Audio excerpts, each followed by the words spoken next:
Ну, прячьтесь. Наблюдаю.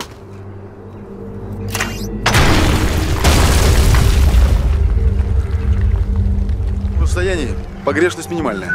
Получилось. Ничего себе.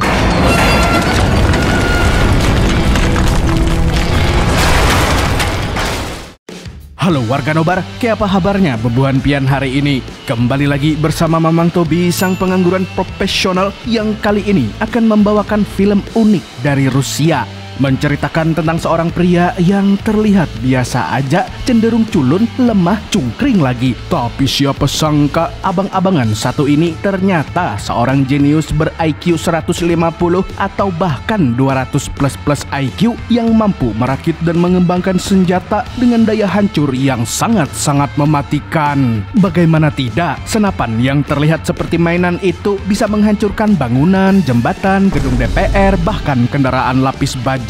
Seberapa kuatkah senjata tersebut? Siapakah beliau sebenarnya? Apakah daya hancurnya bisa menghancurkan pemerintahan dinasti? Banyak cincong lubang. So, tanpa berlama-lama lagi, siapkan mata, telinga, dan anu-anuan kalian semua. Mari kita nobar dan inilah The Weapon aka Arrozier.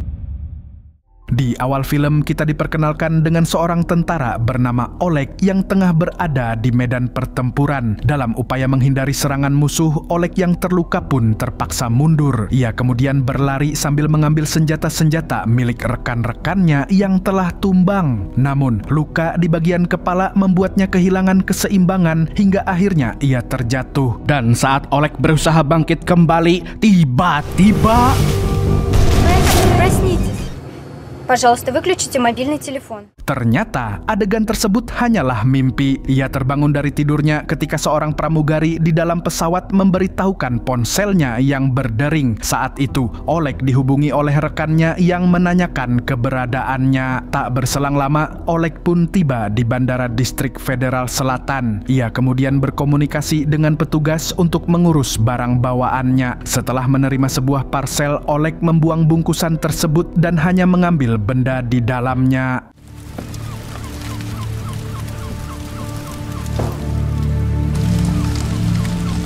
Di lokasi berbeda, Oleg bertemu dengan rekannya, Roman. Keduanya tengah menyusun rencana untuk melakukan uji coba sebuah senjata. Roman memperkenalkan Oleg kepada dua anggota tim lainnya, yakni Zenya, seorang ahli sains, dan Egor, teknisi dengan keahlian khusus. Tak lama, mereka pun bersepakat dan langsung beranjak untuk menjalankan rencana. Setibanya di lokasi uji coba, mereka segera mempersiapkan perangkat tersebut. Oleg mengambil posisi membidik target yang berada jauh 450 meter di depan, sementara Roman dan tim lainnya merekam di belakang. Namun pada percobaan pertama, senjata tersebut gagal berfungsi sehingga Egor harus turun tangan.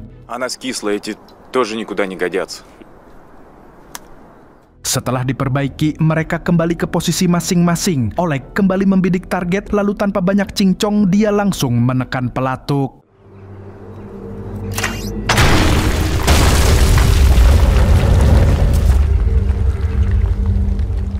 Mendengar suara ledakan yang dihasilkan senjata itu, mereka pun menghampiri lokasi tembakan untuk mengecek. Di sana, mereka menyadari bahwa senjata tersebut memiliki kekuatan super. Dalam sekali dor, pelurunya mampu menembus tembok beton, bahkan merusak struktur bangunan di belakangnya.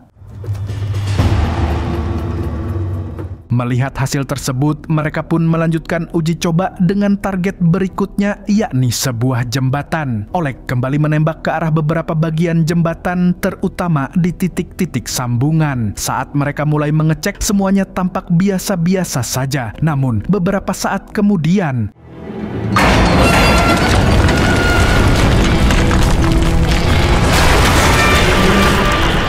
Keesokan harinya, Oleg menemui Igor, rekannya yang berprofesi sebagai pembuat film, untuk memperlihatkan rekaman uji coba senjata yang telah mereka lakukan. Dengan nada serius, Oleg meminta bantuan Igor agar bisa terhubung dengan pihak militer.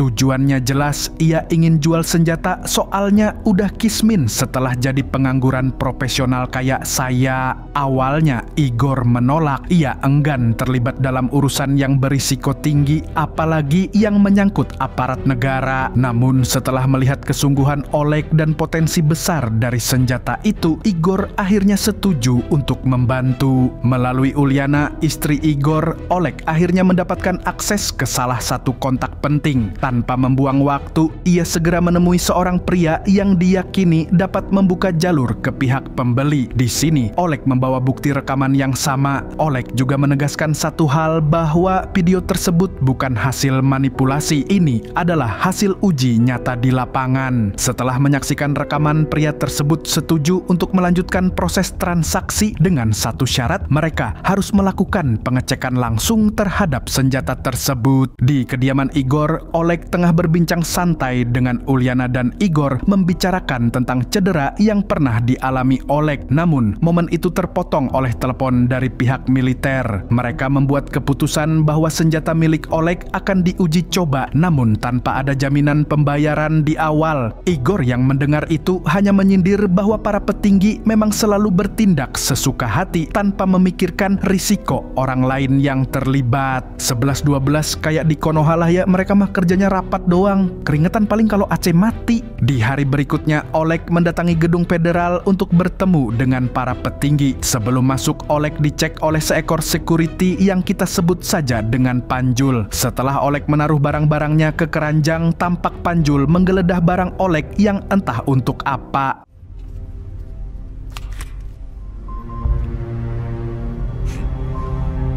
Beberapa saat kemudian, Oleg akhirnya bertemu dengan jajaran petinggi dipimpin oleh seorang pria yang kita sebut saja Samidi. Singkat cerita, mereka sepakat untuk melakukan uji coba senjata pada hari Rabu Legi. Setelah pertemuan selesai, Oleg segera menghubungi Roman untuk menyampaikan kabar tersebut. Keduanya bertemu di sebuah taman untuk mendiskusikan rencana selanjutnya. Namun tanpa mereka sadari, dari kejauhan seorang pria misterius tengah mengawasi mereka. Ну ладно, Егора пошлем на полигон. Keesokan harinya, Oleg bersama Samidi dan tim tiba di lokasi uji coba senjata. Pada percobaan pertama, senjata tersebut kembali mengalami gangguan teknis. Samidi CS yang melihat hal itu pun tampak meremehkan Oleg. Namun Oleg tidak peduli. Ia segera bersiap untuk percobaan kedua dan kali ini menargetkan sebuah tank di kejauhan. Demonstrация окончена. Reaksi Samidi dan timnya langsung berubah, termasuk saya dan Anda semua. Mereka syok berat dan tidak menyangka bahwa senjata yang semula dianggap mainan tersebut menyimpan daya hancur sebesar itu. У моего сына игрушечный автомат, а тот тяжелее. Keesokan harinya, Oleg kembali melakukan uji coba senjata untuk kedua kalinya. Kali ini, percobaan tersebut disaksikan langsung oleh sejumlah wartawan dan para petinggi. Setelah semua orang menempati posisi masing-masing, Oleg segera membidik target, yakni sebuah tank di depannya. Begitu mendapat instruksi, Oleg tanpa babi bu langsung dor dan inilah yang terjadi.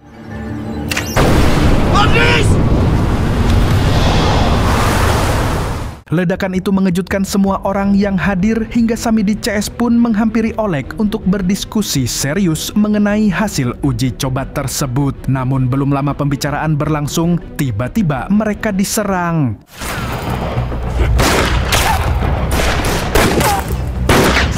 Oleg segera membalas serangan dan mencoba membidik pelaku yang ternyata adalah si Panjul. Sayangnya, tembakan Oleg meleset. Lalu tanpa buang-buang waktu, Oleg mencari akal dan mulai menembaki pepohonan di sekitar hutan.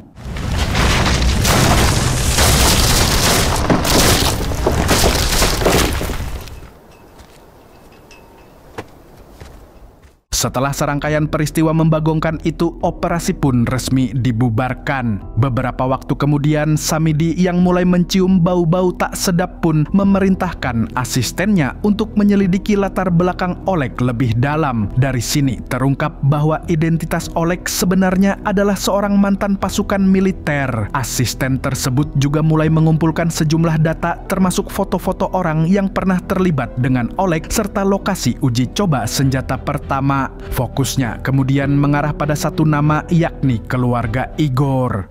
Sementara itu, secara tak sengaja Oleg bertemu dengan putra Igor yang memberitahu bahwa rumah mereka baru saja didatangi pria asing mencurigakan. Merasa ada yang tidak beres, Oleg pun segera menuju rumah Igor. Kecurigaan Oleg terbukti saat menyadari rumah tersebut telah disusupi. Melihat itu, Oleg pun langsung membrutal.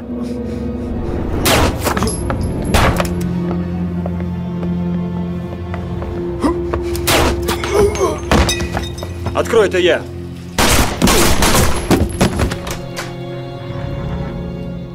Setelah berhasil melumpuhkan penyusup, Oleg menemukan Igor dan Uliana dalam kondisi diborgol di dalam bathtub yang telah dipenuhi air. Ia segera menyelamatkan Uliana yang masih bernapas. Namun sayangnya, Igor tidak berhasil diselamatkan.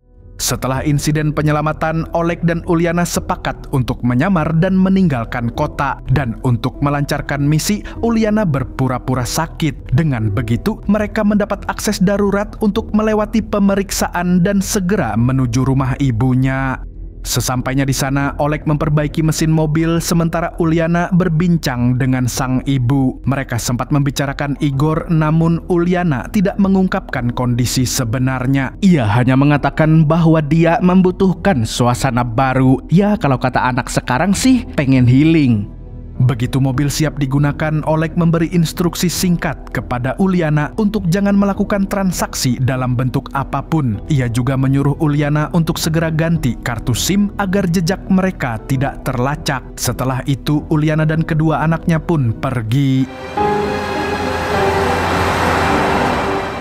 Di sisi lain, Oleg berlari menembus hutan dan dengan modal nekat menghadang sebuah truk untuk meminta tumpangan. Saat tiba di tujuan, ia dengan sengaja meninggalkan kartu SIM-nya di HP milik sopir truk agar pergerakannya tidak terlacak. Bersama Roman, ia lalu menyamar sebagai teknisi dan naik ke atap sebuah gedung. Dari sana, mereka memasang perangkat pengintai untuk memantau pergerakan Samidi dan timnya dari kejauhan. Setelah semuanya siap, Oleg sengaja menghubungi Samidi untuk menanyakan secara langsung apakah ia terlibat dalam penyekapan keluarga Igor. Samidi tentu membantah dan berpura-pura mencatat alamat yang disebutkan Oleg. Namun sesaat setelah panggilan berakhir, ia langsung memerintahkan anak buahnya untuk memeriksa lokasi dan membersihkan tempat kejadian sebelum polisi datang.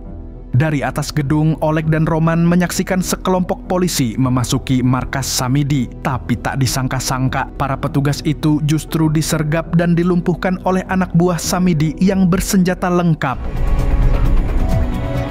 Такого развития событий я не ожидал. Keesokan harinya, saat tengah beristirahat, Oleg membayangkan adegan pohon jatuh yang sama seperti di awal film, di mana tragedi tersebut ternyata bukanlah mimpi, tetapi tragedi di masa lalu yang membuatnya harus mundur dari pasukan militer. Tak berselang lama, Oleg menerima telepon yang mengabarkan bahwa Uliana dan kedua anaknya telah diculik. Tanpa membuang waktu, ia segera bergerak. Tapi sebelum melanjutkan aksi, Oleg mampir untuk mengambil sebuah paket kiriman dari rekannya yang berisi pistol mainan. Dalam perjalanan, ia bertemu Egor yang menyamar sebagai badut. Di sana, Egor menyampaikan kabar buruk bahwa Roman tewas tertabrak truk malam sebelumnya, sementara Jenya tidak bisa dihubungi. Sebelum pergi, Egor menyerahkan kunci mobil kepada Oleg dan kode bahwa rencana tetap berjalan. Oleg pun melanjutkan misinya dan menemui para penculik. Di hadapan mereka, ia terpaksa menyerahkan senjatanya agar Uliana dan anak-anak dibebaskan. Ой!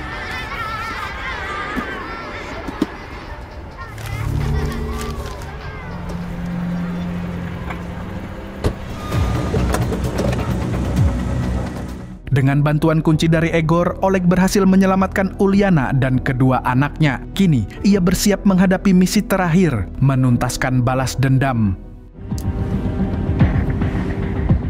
Oleg kembali memilih atap gedung sebagai titik untuk melancarkan aksinya. Ia mengeluarkan pistol mainan tadi, lalu memasang monitor kecil di sana. Tidak ada yang mencurigai aktivitas tersebut, termasuk bocil di sebelahnya yang justru tampak menunggu giliran untuk bermain. Sementara di seberang lokasi, Oleg menerima instruksi bahwa Samidi dan tim telah bergerak sesuai rencana. Saat semua sudah dalam posisi, Oleg tak membuang waktu. Ia segera membidik mobil Samidi CS dan seketika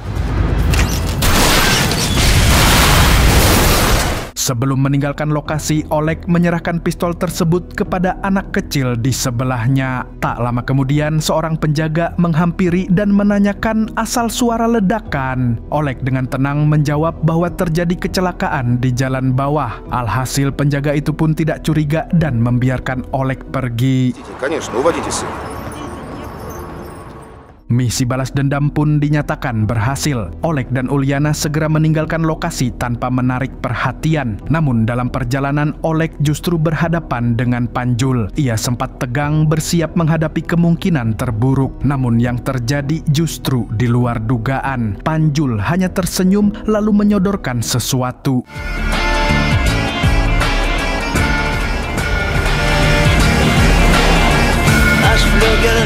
Dan film pun tamat dengan sangat mengolegkan.